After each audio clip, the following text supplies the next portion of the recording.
Good evening. I'm torturing you, making you come in this cold climate.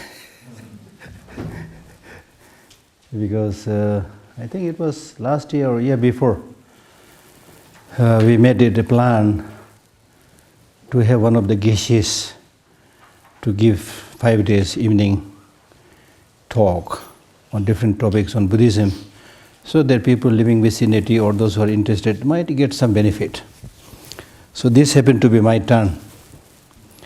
And actually I was to teach from 22nd January, but I had to go to Delhi for a meeting. And then again I'm going very soon, so there is just 5 days in between, which includes normally, Sunday or things like that. So anyway, this is just 1 hour, so I think you can make it, right? So I said at least I should make it. It was part of my responsibility. So I thought I will, or rather we will try to explore a little bit about meditation and mindfulness. Now listen carefully. I will not try to inject too many things because I don't know. But there are certain teachings which are very, very important. For example, this just one verse that I have given you is heavily, heavily loaded. So to start with, I must cite this quotation from Shantideva, where he says, "Mi tulate ne dunge chucheli tor, rawa to the chisu never come mongotus ni malos." Where he says, by relying on this human life, which is like a boat, one will be able to cross the ocean of suffering. It is difficult to find this boat again. So you ignorant or you fool, this is not the time to sleep. So now reflect carefully. When he says this human life is really like a boat to cross the ocean of suffering. If you want to, just like you need the boat to cross the ocean, similarly if you want to cross suffering, this human life is very, very important. Other life forms like animals or birds, they don't have that intelligence, that awareness, that capacity to do anything. They'll be lost or focused only on how to get a mouthful of food and small things like that. Nothing they can do. Very miserable. Those of you who attended my talks earlier, I will be repeating many things because I am not here to always try to entertain people saying new things, but I will be repeating those things which are for me and probably for you also very important.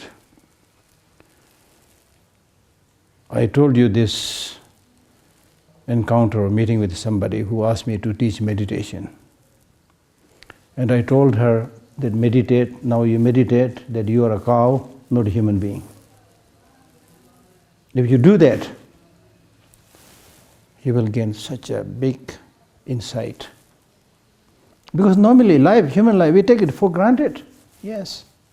Go up, go down, sleep, whatever, we take it for granted. We do certain things, but not necessarily targeted towards realizing bigger goals, which is achievable and possible only in this human life form. Therefore, Shantideva had to say, this is not time to sleep, you stupid, you ignorant. When he uses the word, you ignorant, this is not the time to sleep, he's not trying to deride us or use derogatory terms, but he is really saying the truth. You ignorant? Yes, we are ignorant. Of course, we'll think I'm not ignorant, I'm a professor and things like that. But on a deeper scale, we are ignorant. We are not really doing the most important thing that needs to be done. But we are confused with the small things. And Shantideva, in his, again, Bodhisattva way of life, he gives an example of a carriage, a horse which is drawing a carriage and heavily loaded and hungry, then suddenly sees a tuft of grass. And with that load and many other obstructions, he tries to get that mouthful of grass. And just to get that, he might lose his life. So Shantideva says, the way we are living our life is really like trying to get a tuft of grass. And for that we are sacrificing many, many important things. For food, for clothing, for many things that we try to get, and many other things which we think is the source of happiness and pleasure and so forth. They are like tuft of grass, giving you peace and happiness for a moment, for a short time. For that we are sacrificing the most important part of our human life, the precious human life. Right? So therefore he's saying, wake up. This is not that you're ignorant. Number one, you're ignorant. I'll tell you how. Second, he says, this is not the time to sleep. Of course, you will say, I'm not sleeping, I'm attending Geshe Lhakdor's teaching. Even here, the teacher and the student, we are all in a way, in a different level, we are all asleep. Buddha is termed as somebody who is fully awake. Buddha in Hindi, Sanskrit means somebody who is fully awake. Not only awake, wide awake. And the implication is that the rest of us are in deep sleep. So right now we are kind of sleepwalking. Okay, we are awake, our eyes are wide open, but in terms of our mental intelligence, mental awakeness, but asleep. As I said, sleeping in ignorance. So when he says wake up, leave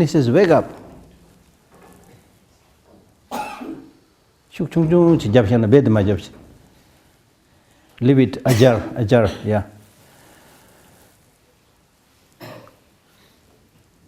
So wake up.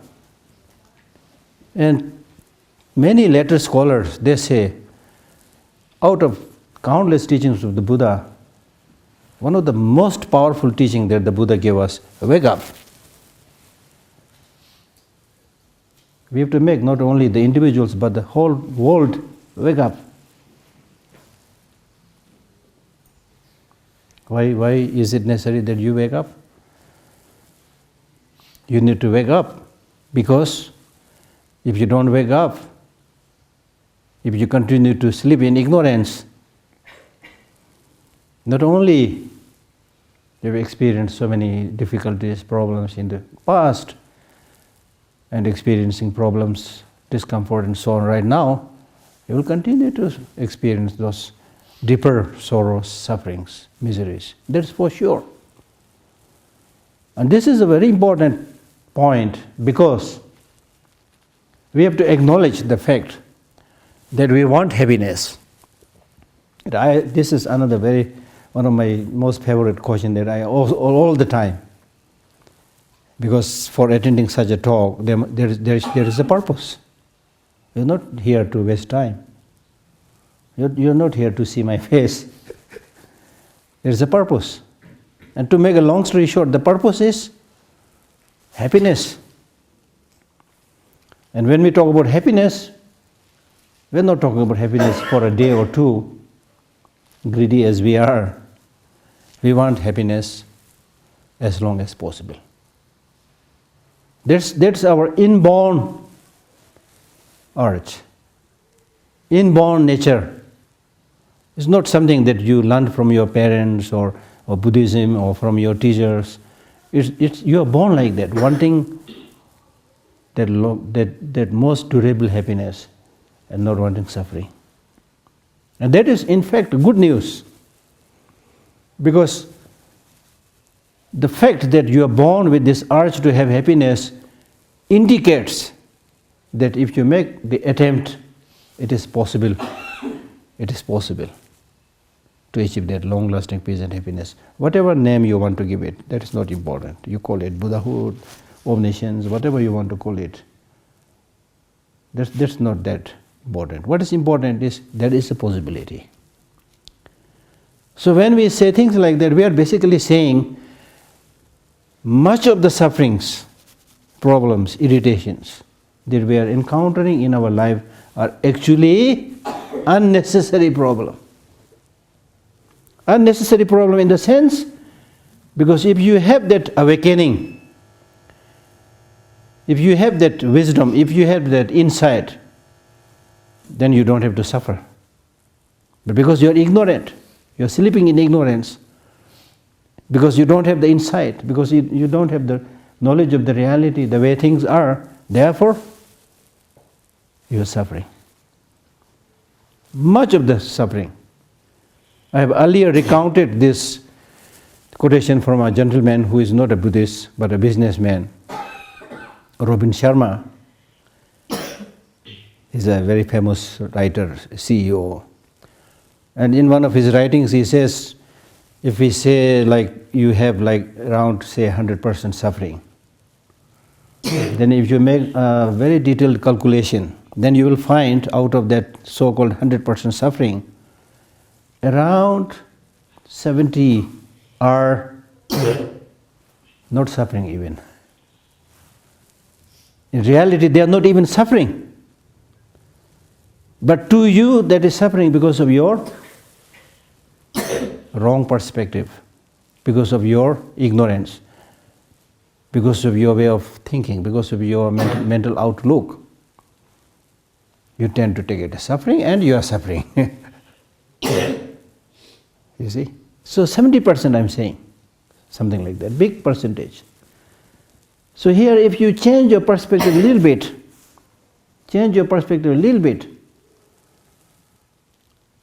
70% of that suffering will be gone. Okay? So 70% of suffering will be gone. Imagine.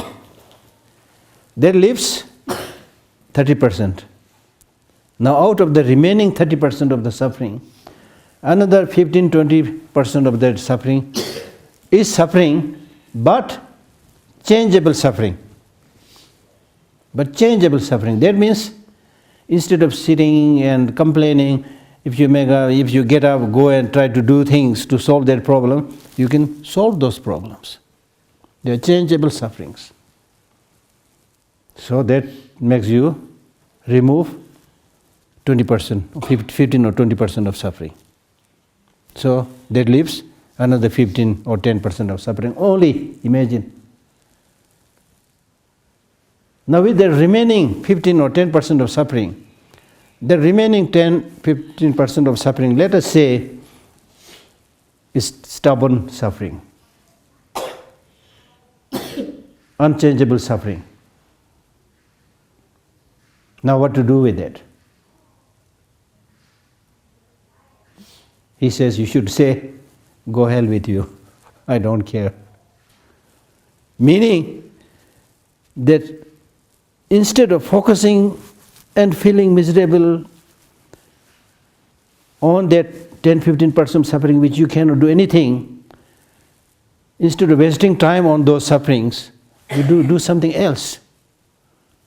That makes complete sense, because ordinarily we have this tendency to get stuck in something. If you, let us say, if one of your relatives have died 20 years back, you keep on thinking about that relative, 20, 30 years, and suffering every day. Unnecessary suffering. You see? So you should say, go hell with you. I have many other things to do, rather than just focusing on that thing, those things about which I can't do anything. So from that, what you can clearly see is how much a difference it makes by changing one's attitude, perspective, mental outlook. It's very, very important in our daily life. We are not talking about enlightenment, nirvana, the big things.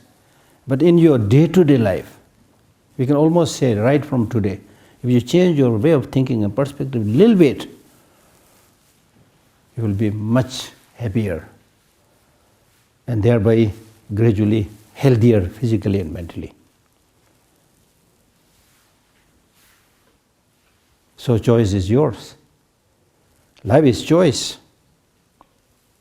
If you choose the right thing, you will be happy. If you choose the wrong thing, just like food, if you choose the wrong food, you will get sick.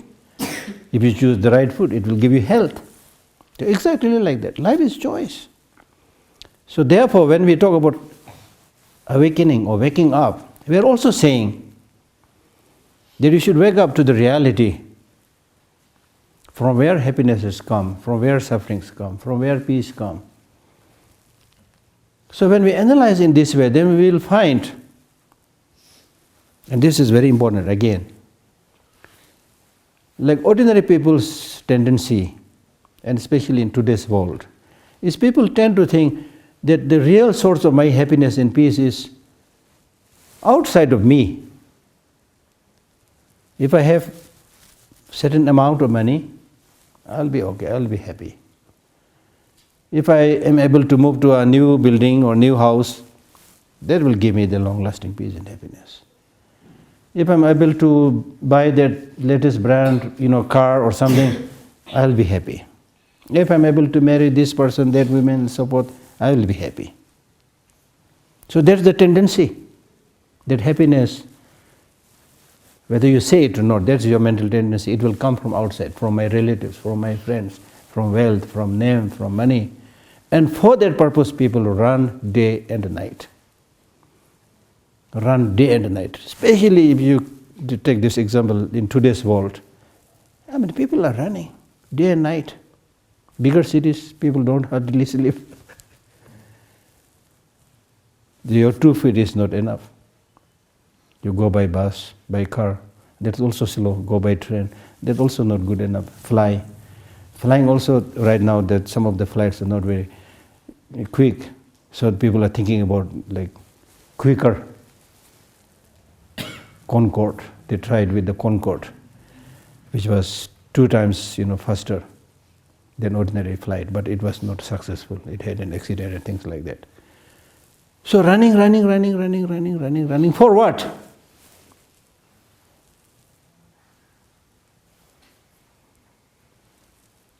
Chasing the mirage outside.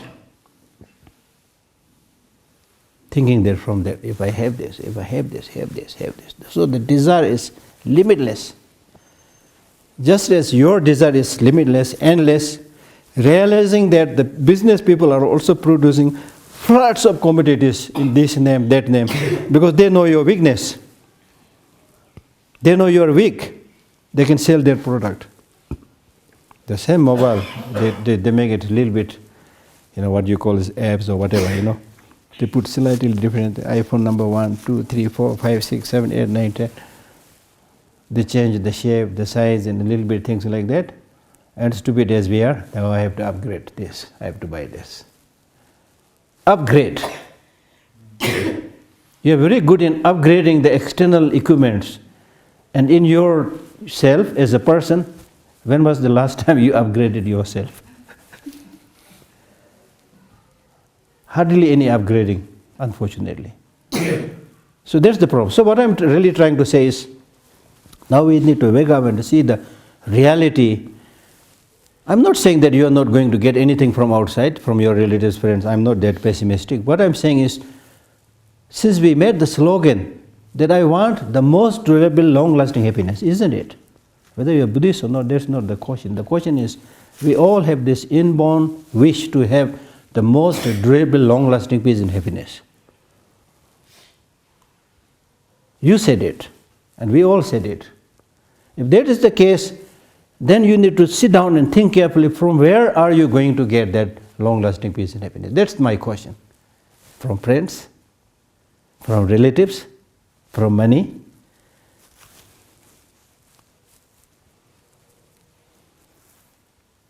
Perfectly clear. That's what I'm saying. So therefore, if you want a long-lasting peace and happiness, then the source is within oneself. Change your way of thinking. Change your way of thinking doesn't really mean that change your way of thinking only according to Buddhism. We are not saying that. Because the Buddha was saying, change your way of thinking so that your thinking is in accordance with the reality. It's not saying change your thinking towards Buddhism, other religions are bad, other philosophies are bad. No. The Buddha is simply saying, change your way of thinking in accordance with the law of nature. That's what I'm trying to drive at. Law of nature. Now, law of nature what? Impermanence is law of nature, isn't it? Suffering is law of nature, isn't it? Don't you suffer repeatedly? Like right now, Anila is a little bit suffering, coughing, So this kind of like, whether you say it or not, we all have this kind of problems and difficulties. That's the law of nature. We have to accept it. Similarly, impermanence. Today you are here, tomorrow you may be gone to some other place, or maybe completely gone from this world.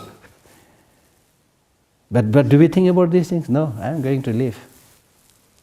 Even an old man of 90 years, 80 years old, if you ask that old man, are you going to die soon? He will say, yes, I'm very old, I'm going to die soon. Are you going to die today? Or today maybe not. So that's the tendency.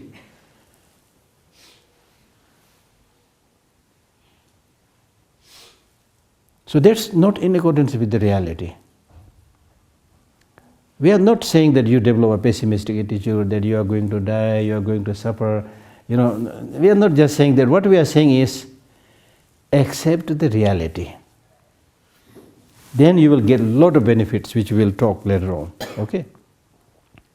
So therefore, now if you change your attitude towards the way things are, to the reality, and accept the reality,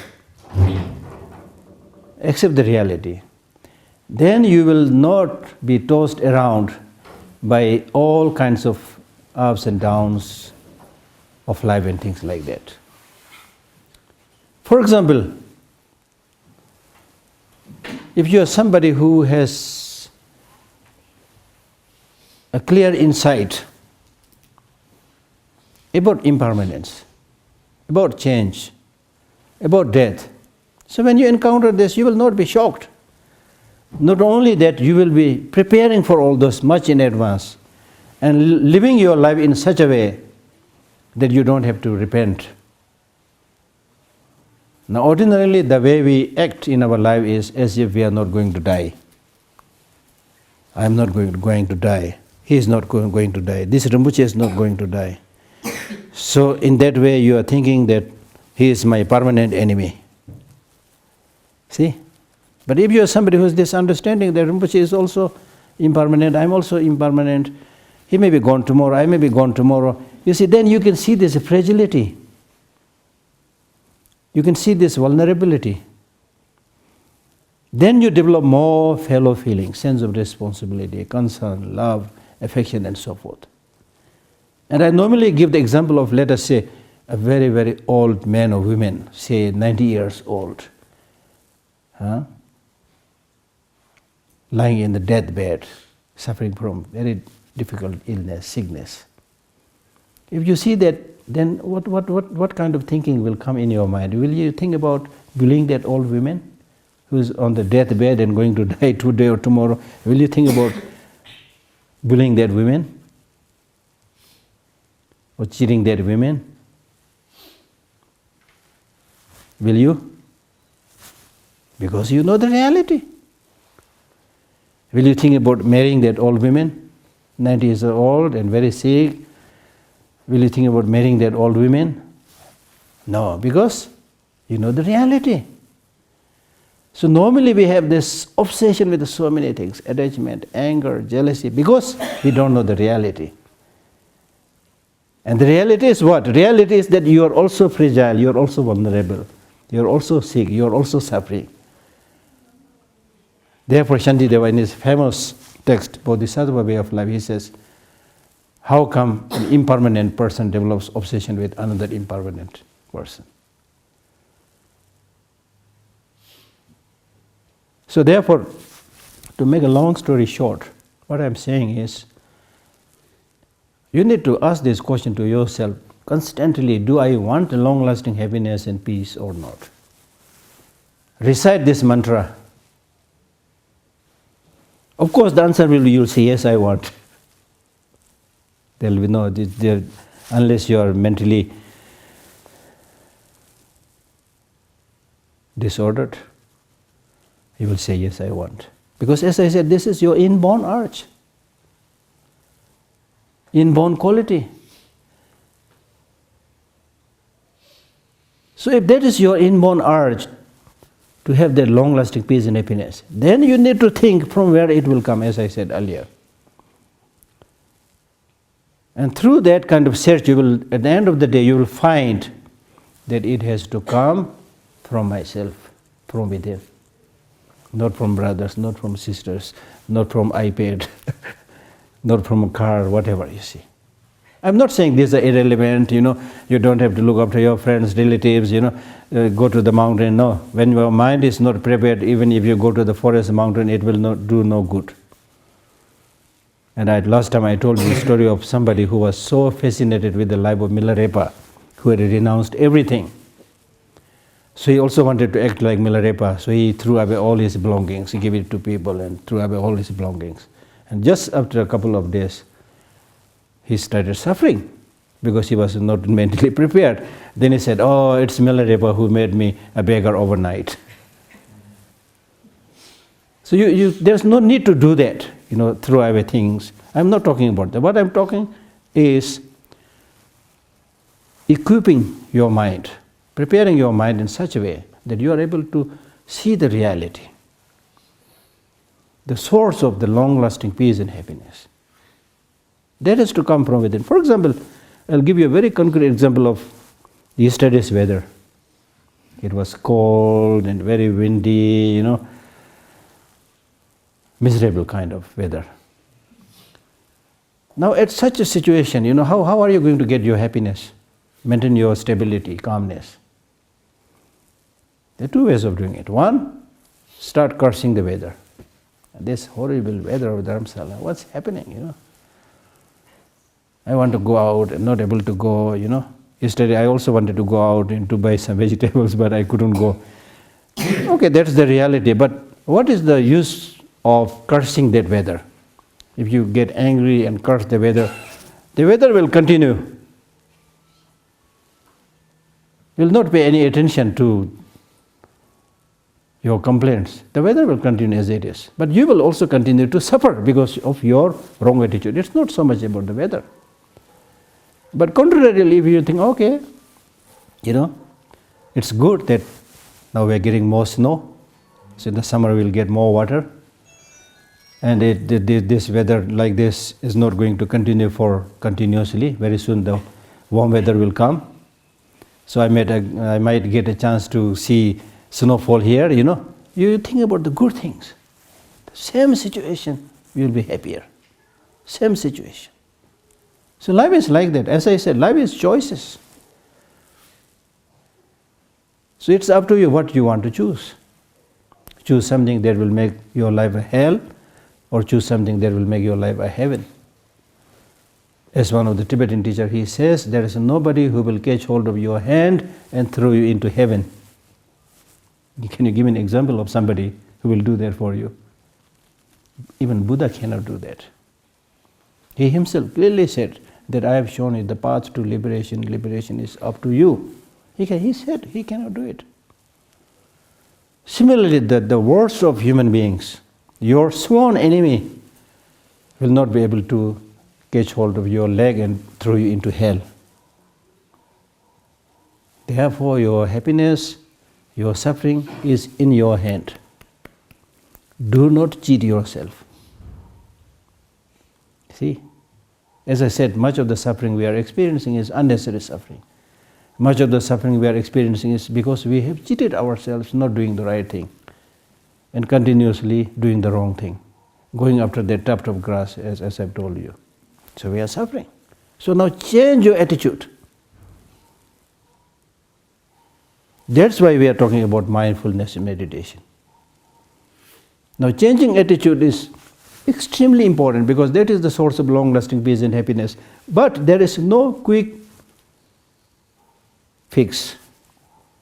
There is no push-button enlightenment.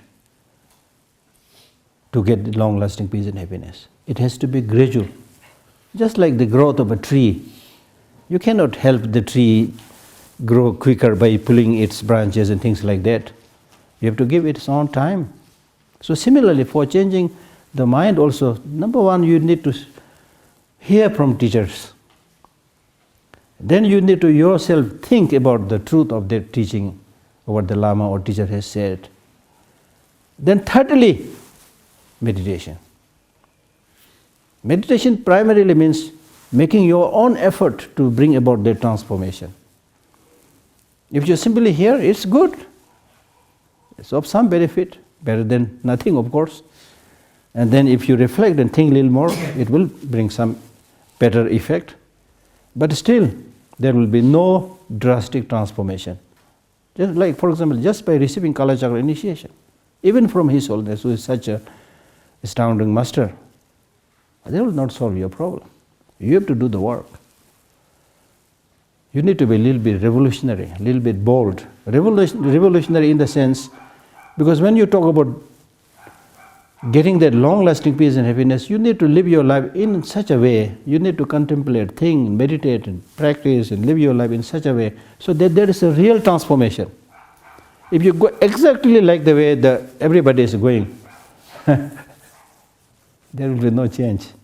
Not only in spiritual practice, but also in achieving any excellence in life. If you continue to do the same way, the same thing other people are doing, then we are not better than monkeys. Monkeys are also very good in aping. So we are human beings also. And in fact, one of the Tibetan scholars, he said, Chavatamje lemoi, lemo kanki kebai. All human activities are aping, imitating. And whoever does the best imitation is called a scholar. So aping is okay, but what is important is that you put your feedback. You should involve through reflecting, thinking, and then meditating means actual practice, living the life. And gradually you will be able to fine-tune your way of thinking in such a way that you will not be much affected by the ups and downs of life. Ordinarily, when our mind is not prepared, somebody dies, we are so shocked. We don't know what to do. We become numb, completely numb. When there is a sad news or something, you get immediately disturbed. But if you are somebody who has this deeper insight about the way things are,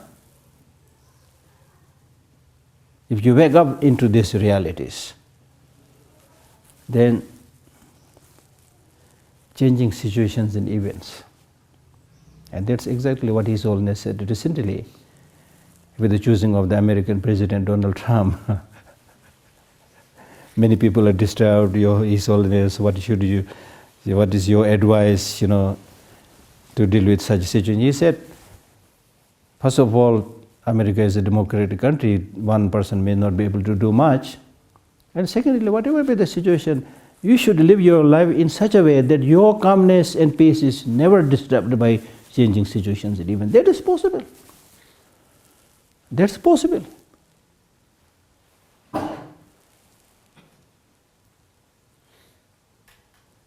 So therefore, meditation. I have earlier given you the example. Hearing is like hearing. If you are thirsty and looking for water and have no idea where water is available, then you have to hear from somebody where water is available. So it's important, right? But is that enough to quench your thirst? No. You have to walk 2 kilometers wherever the water is. So thinking is like that, walking 2 kilometers where water is. So you made a big progress. You reach near the water. So thinking is like that. But still, until and unless you drink the water, you will not be able to quench your thirst. So you need to stoop down, use your hand or cups or whatever. You need to actually drink the water. It's only by drinking the water your thirst will be quenched. So meditation, actual practice, implementation is very, very important. But when I use the word meditation, don't get confused with the meditation in the sense of just the sitting meditation. Many people, they just do the sitting meditation, then they say, wow, the meditation was so useful, so good, so relaxing. And if you just sit quiet, even if you don't do any meditation, it will be relaxing. But that's not the purpose of meditation. Meditation basically means two things. One-pointed meditation. Second, analytical meditation. Now, one-pointed meditation means, of course, the teachers and the books, they will all say, oh, one-pointed meditation. For doing one-pointed meditation, you need to observe certain physical postures, choose one object, and let your mind focus on it. Yes, that's the process. But still, the lingering question is, why on earth you need to concentrate on some object? And what is the purpose? The real purpose, which is unfortunately hardly explained by many teachers, at least according to my knowledge, is what is the thrust behind that you need to meditate single-pointedly. The real idea behind single meditation is the life that you have, the life that you are living now is not okay. There are a lot of problems, a lot of difficulties which you know, which you do not know. We can talk about the three kinds of sufferings and things like that. There are many sufferings which you are unaware because you are sleeping, as I said. Right? And then, of course, death is imminent. And so many things are there. So in order to deal with all these bigger problems and issues of life, it is but natural that you need to concentrate.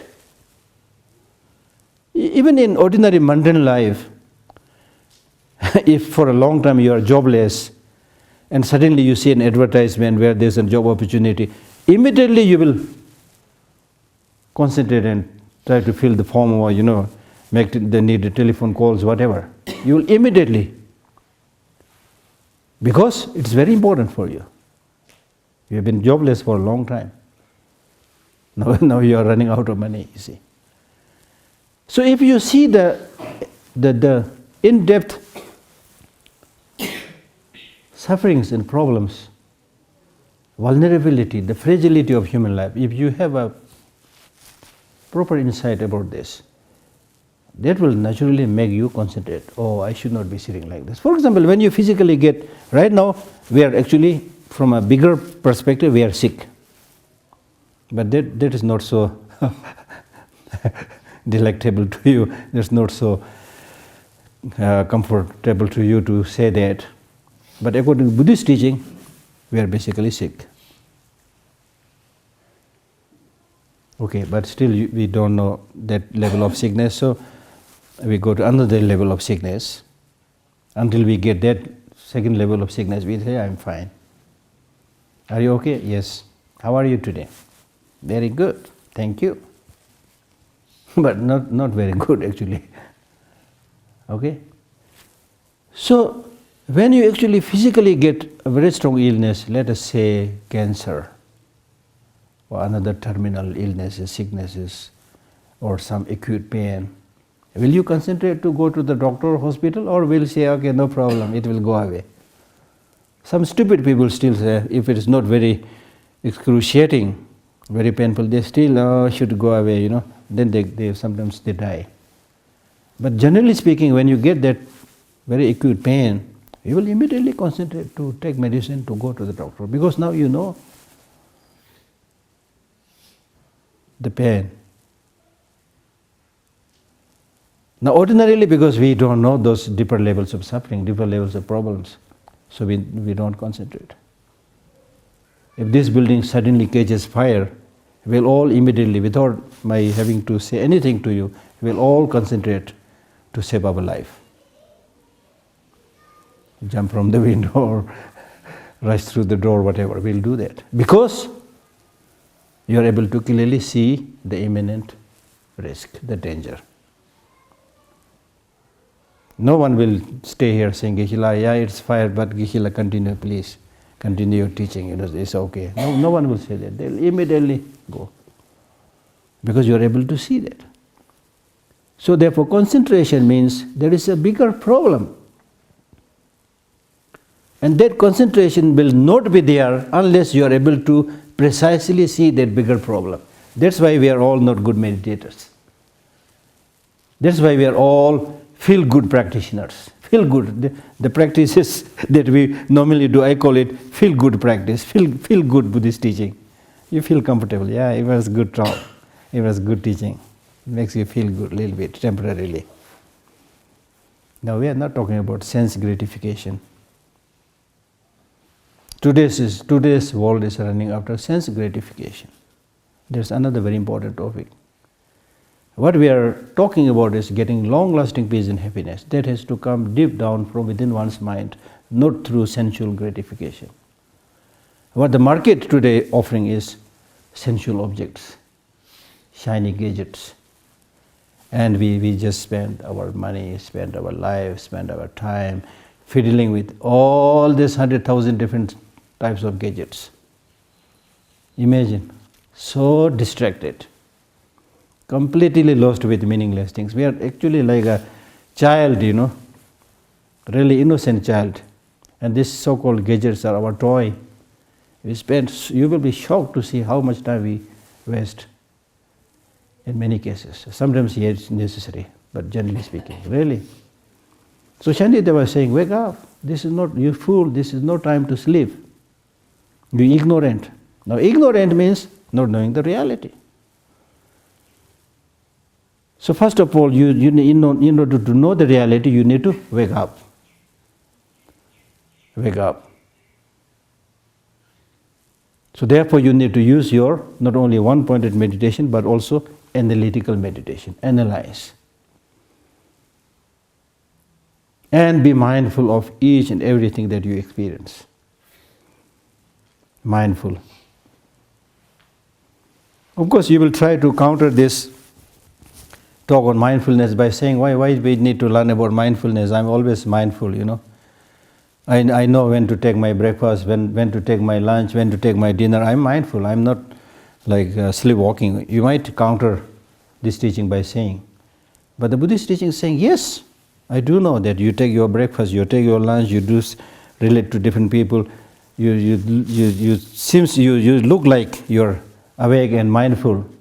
But that mindfulness that you are talking about, that you have, that high resolution of mindfulness is only for you will be shocked to see that high resolution of mindfulness is there only for a very short time. Quickly, immediately you will go back to low resolution. That's why we are not able to memorize things. That's why we are not able to, digest any new knowledge. Because most of the time we are neither here nor there, We have a very, everything is hazy, You are doing something. As I said, we are kind of sleepwalking, you see. You have been living with some people for so many days, so many months, but you don't remember the name. You don't care to ask the name. You have been passing through certain plants and flowers, years and months, no idea what this flower is, what the name of this flower is. Clearly showing that we are not awake, not mindful. Even when you go for a holiday, let us go for a holiday.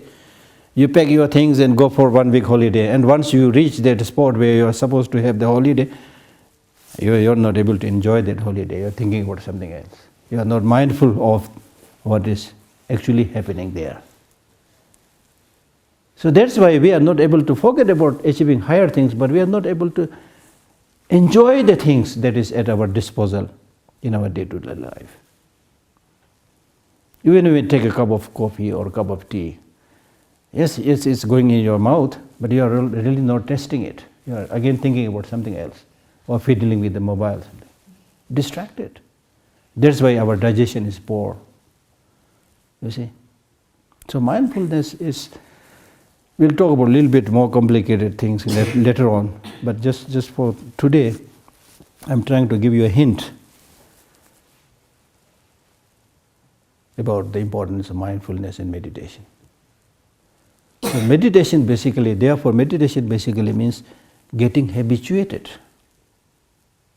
Meditation is not sitting in a corner, but it means getting habituated with a new way of life, new way of thinking, in which you are not habituated.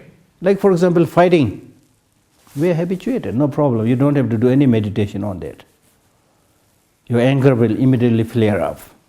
You are ready to say all the nasty things. You don't need meditation. You are advanced meditator there. But when it comes to doing good things like wisdom, insight, forbearance, loving kindness, compassion, and we do talk about compassion. I have no idea what is this compassion. Clearly showing that we are not habituated in that. So therefore meditation means getting habituated with virtue, with good things. Get habituated. Why you need to get habituated? Because you want to transform your life. You want to lead a compassionate life. You want to lead a life of loving kindness, patience, and so on. So there it will not, these qualities will not come unless you are habituated with that. Like for example, water. We may not have done any formal meditation, sitting meditation, but we are very habituated with water. As soon as I say water, it's crystal clear to your mind, showing that your mind is habituated with that. But when I say loving kindness, yeah, I have heard the name, but what is this thing? You have no idea. Because we are not habituated with that. With anger, deep down it is ingrained, we are habituated. So therefore, as soon as somebody does something which is provoking, anger will immediately come out. And jealousy will immediately come out. Attachment will immediately come out. You see. So therefore, when we talk about meditation, we are not just talking about like focusing on an object and sitting there lifeless, but rather we are talking about changing our perspective, as I said, through constant practice. Constant practice. Why one should have loving kindness? Why one should have compassion? We should have compassion because we are all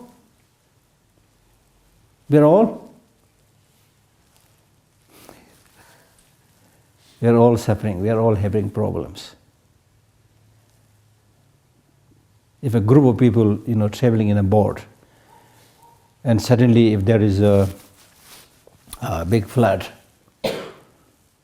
and we are all risking our life, struggling to save our life, everybody will be very good to each other. Because you are all under the grip of the same difficult situation.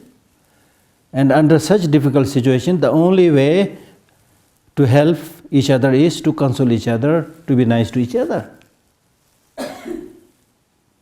Now ordinarily we don't do this because we think, as I said, we don't know the bigger problems and difficulties. And when you are without some kind of major problem difficult, then you think it's okay. It's not okay, but we think it's okay. And I've told you this story many times based on my own experience. When I fly, take an aeroplane or stay in a nicer hotel. When you fly, in the beginning everybody is a gentleman and gentlewoman, at the most they will do is, hi sir, how are you? Not actually smiling, okay. Not very friendly, not very open. But when you are in the mid of the air flying, and then they serve you dinner or lunch, and everybody really looks like gentlemen, having enjoyed reading a magazine, it looks nice. Then suddenly the pilot announces, ladies and gentlemen, tie your belt, we are entering turbulent area.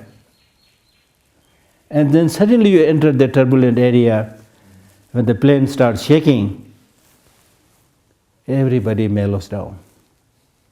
Everybody becomes almost like an old friend, start looking at each other, smiling each other, you see.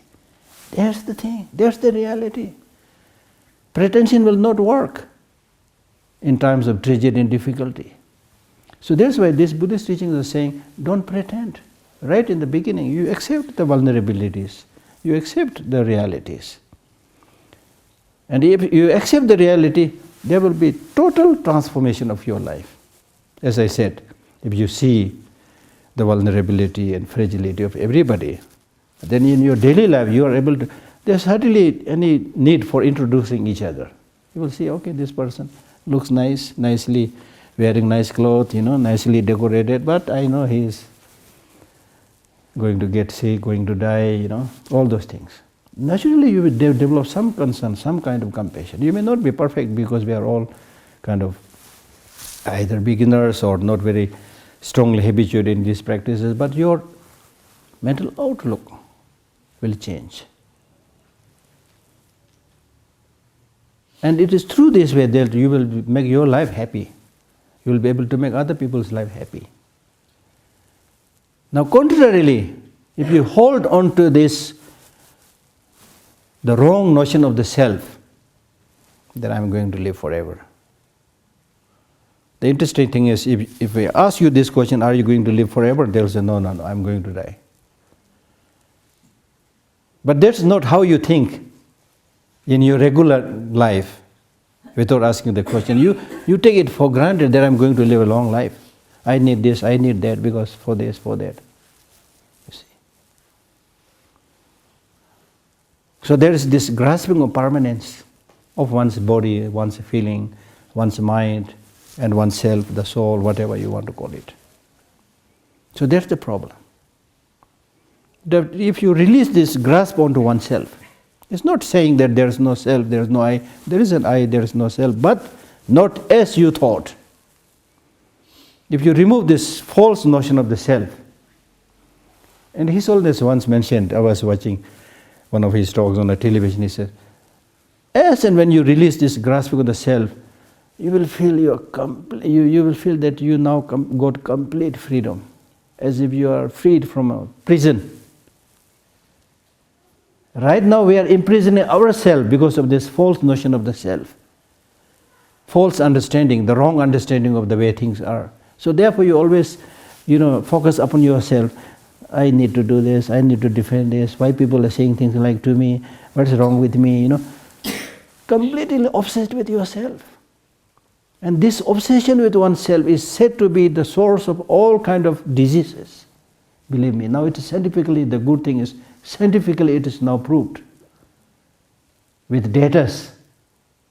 And I had the opportunity of attending one meeting with a scientist with His Holiness many years back near New York.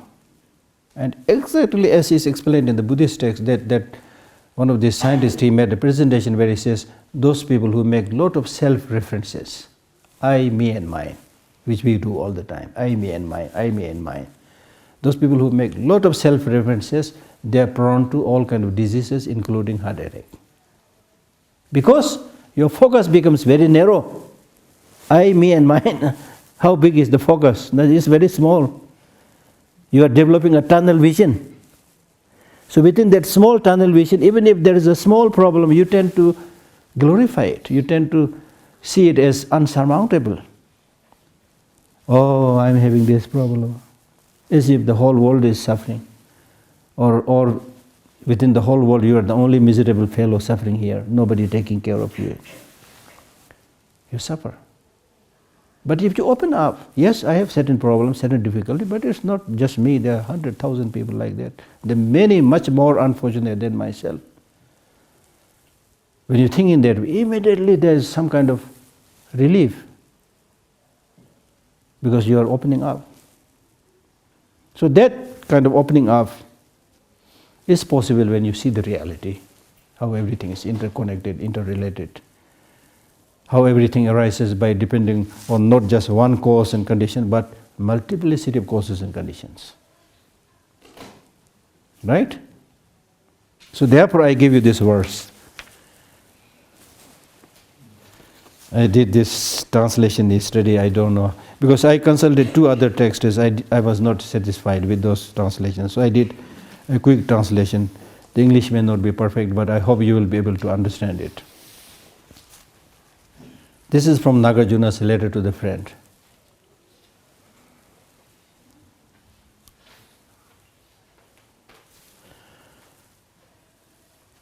So humans, in the true sense, are not well, see? Ordinarily we say, I'm okay, I'm well. Yes, that is on a different level. But he says, humans in the true sense are not well.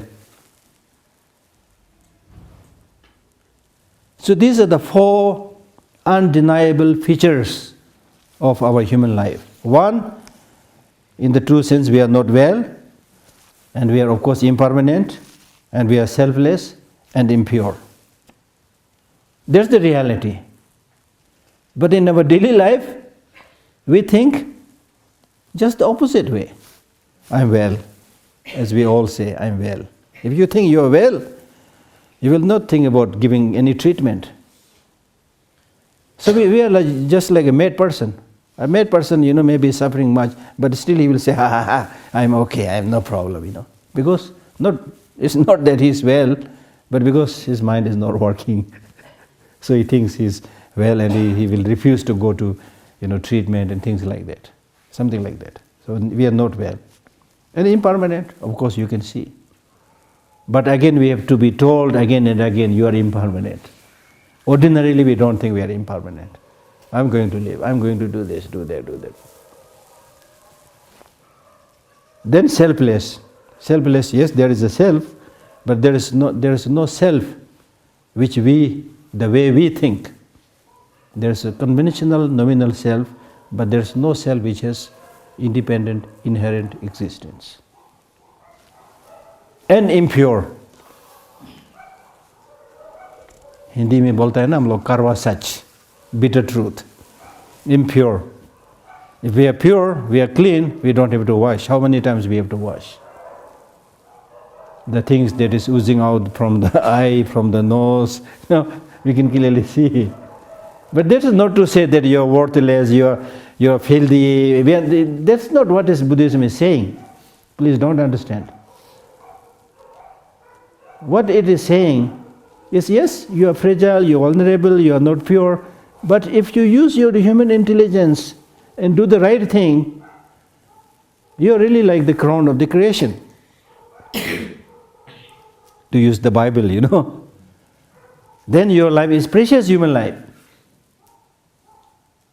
But without your using your human intelligence to the right way, if you simply look at the nature of the psychophysical aggregate,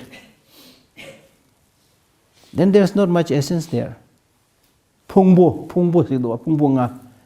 means aggregate. The word itself, phungbo, means there's no real essence that you can lay your hand. It's just conglomeration of many things. Why you are developing so much attachment to it? It's just many things coming together. Your feeling, your body, within body also your hand, your legs, the flesh and the blood and the bones. It's just a conglomeration of things, collection of things. So there's not much point for you to develop excessive attachment and get obsessed with that. If you look just on the level of the body itself, the feeling itself, the mind itself and so forth, there's really not much there. The impermanent, as we said, impure, fragile. But if you are able to use it in the right way, then Shantideva said, wake up, this boat-like human life is very precious. You are not going to get it again. So since you have it, now use it to the maximum level. And Shantideva, in the very beginning of his text, at another level, he says that if you develop positive qualities like compassion, bodhicitta and so forth, then this impure body can be transformed into a priceless life, priceless human life. So therefore, those who do not maintain mindfulness,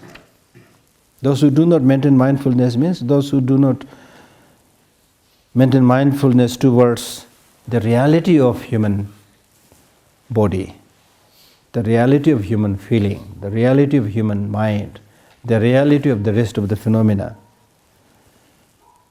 Mindfulness means to see as they are. Mindfulness here is a wisdom.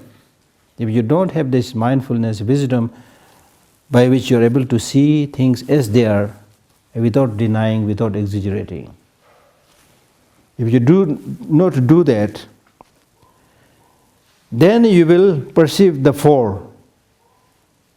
That means not well, impermanent, selfless, impure, in the opposite way.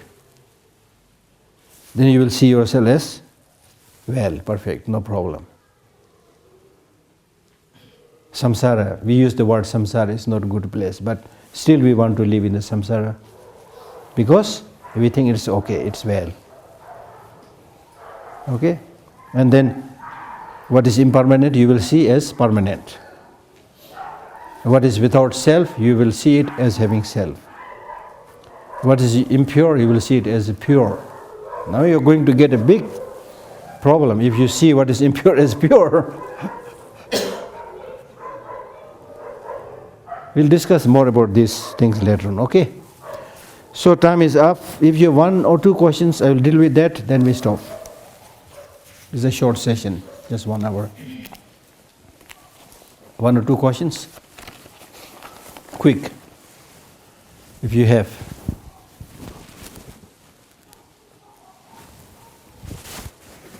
No question? No question, then the meeting is dissolved.